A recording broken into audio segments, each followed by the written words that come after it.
Reka amakuru yacu tuyakomereze mu karere ka Kamonyi. Polisi yatangaje ko ku bufatanye na RIB yataye muri yombi umusore w'imyaka 20 y'amavuko wo mu murenge wa Kayegi ukekwaho gusambanya umwana w'imyaka 4 y'amavuko wo mu murenge wa Kayumbu.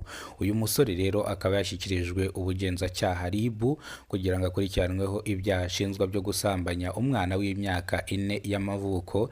Iki cyaha iyo kiguhamye uhanishwa igifungo cy'imyaka 35 gishobora kuzamuka ku gifungo cya burundu. Bivuze ngo rero uyu musore akaba yashyikirijwe ubugenzacyaha RIB, ubwo ni polisi ikorera mu karere ka Kamonyi ifatanyije na RIB, nibwo bataye uyu musore muri yombi uri mu kigero cy'imyaka 20 y'amavuko. Reka amakuru yacu tuyerekeze mu karere ka Rusizi mu murenge wa Matyazo mu kagari ka Bweyeye, ari kubera ibiteye ubwoba. Abagabo 5 bakurikiranwe icyaha cyo gusambanya umugore w'imyaka 35 y'amavuko. Ni mu gihe umugabo umwe ari mu kigero cy'imyaka 48, undi ari mu kigero cy'imyaka 57, undi ari mu kigero cy'imyaka 30. Batangaje ko amazina yabo tutari buze kuyavugira hano imbere ya kamera bitewe nuko bitemewe. Rero aba basore ubugenzacyaha RIB bwabataye muri yombi bakurikiranwe icyaha cyo gusambanya umugore w'imyaka 35, ndetse uyu mugore bikaba byamuviriyemo ingaruka. Uyu mugore akaba aherereye ku bitaro bya Matyazo ari kwitabwaho n'abaganga b'inzobere. Abagabo rero bakaba bashyikirijwe ubugenzacyaha RIB. Aba bagabo bari kwiregura bavuga yuko uyu mugore bari bumvikana amafaranga bari bumuhe kubera ko yari yiyemeye yuko ngari bubipevere ari 5. Birangira rero uyu mugore bamusambanyije ku kigero adashobora no kugenda. Gusa bavuze yuko uyu mugore bari babyemeranyijwe, banamwishyuye cyangwa bamuhaye amafaranga bitewe nuko uyu mugore yakoraga akazi k'uburaya cyangwa yakoraga akazi ko kwicuruza. Rero bamuteraniyeho ari 5, uyu mugore no kugenda biramunanira. Rero nibwo abaturage batabazaga abandi bavuza induru ngo bishe umuntu, kandi koko ibintu bakoze bari babyumvikanyeho. Uretse icyo kibazo cyabayeho cyuko uyu mugore yipeveye ibintu atari bushobore. Ini ncamake y'amakuru. Niba ari bwo bwa mbere ugeze ko n'umuyoboro wa Kidasamura TV Rwanda, kora subscribe ufungure inzogera nge mugiye kubana. Nitwa Kidasamura, urw'inkorogoto bakora rwakonkoma. Reka amakuru yacu tuyahere mu karere ka Kamonyi. Polisi yatangaje ko ku bufatanye na RIB yataye muri yombi umugabo cyangwa umusore mu kigero cy'imyaka 20 y'amavuko wo mu murenge wa Kayegi ukekwaho icyaha cyo gusambanya umwana w'imyaka 4 y'amavuko wo mu murenge wa Kayumbu. Uyu mwana rero nawe bikaba byamugizeho ingaruka. Ibitaro bikaba biri kumwitaho neza cyane kugira ngo ataza kwakuriramo indwara. Mu niza amasegonda yanyu 5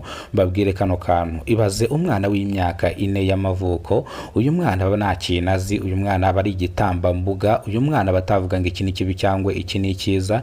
Ibaze nk'uyu mwana kumufata ukamujya hejuru, uri umusore w'imyaka 20 y'amavuko. Wowe uyu musore uri nk'uwo mubyeyi cyangwa uri umubyeyi w'uwo mwana, uyu musore wamukorera iki? Ese nawe wishyize mu rwego rw'ubuyobozi cyangwa wishyize mu rwego rw'ubugenzacyaha RIB cyangwa wishyize mu rwego rwa polisi, uyu mugabo wamukorera iki? Koko umuntu w'imyaka 20 buriya aba ari umuntu mukuru cyane cyane cyane. Bivuze ngo rero uyu musore ibintu yakoze ni icyaha gikomeye cyane kandi gihanwa n'amategeko. Ngaho mbwira muri comment, wowe uyu ngo yaramutse ari umwana wawe, uyu mugabo wamukorera iki? Gusambanya umwana w'imyaka 4 utazi iyo biva niyo bijya, ndetse uyu mwana bikaba nawe byamuviriyemo ingaruka. Akaba ari kwitabwaho n'abaganga kugira ngo barebe nimba atanduye ibirwara bidakira nka sida, ibirwara nk'ibyo ngibyo byirirwa bibungabunga. Ugasanga nk'uyu mwana nk'uyu ngo umwangirize ubuzima akiri muto. Ari kuretse ko kubw'amahirwe uyu mwana yitaweho neza cyane, nta ndwara n'imwe yigize yandura. Rero bivuze ngo rero nawe andika muri comment, wowe wakora iki uri nk'urwego rw'ubugenzacyaha RIB cyangwa uri nka polisi, wakorera iki uno musore w'imyaka 20? Ngayo nguko rero reka twirohe mu karere ka Rusizi mu murenge wa Bweyeye mu kagari ka Matyazo, aho abagabo 5 bakurikiranwe icyaha cyo gusambanya umugore w'imyaka 35 y'amavuko. Uyu mugore nawe bikamugiraho ingaruka, kugenda bikamunanira, akaba ari kwitabwaho n'ibitaro. Ndetse aba bagabo bireguye bavuga yuko uyu mugore bari bumvikanye amafaranga, dore ko yakoraga akazi k'uburaya. Bivuga yuko bamuguze ari 5 bamwishyura amafaranga atari make cyane. Uyu mugore nawe ati ndayipevera aya mafaranga ndaza kuyarya ngenyine nimugire abandi bakobwa mushaka. Rero aba bagabo nabo babyumvise badashidikanyije bajya gutangira igikorwa cy'imibonano mpuzabitsina. Birangira uyu mugore bamusambanyije kugenda biramunanira. Abaturage baratabaza bavuza induru.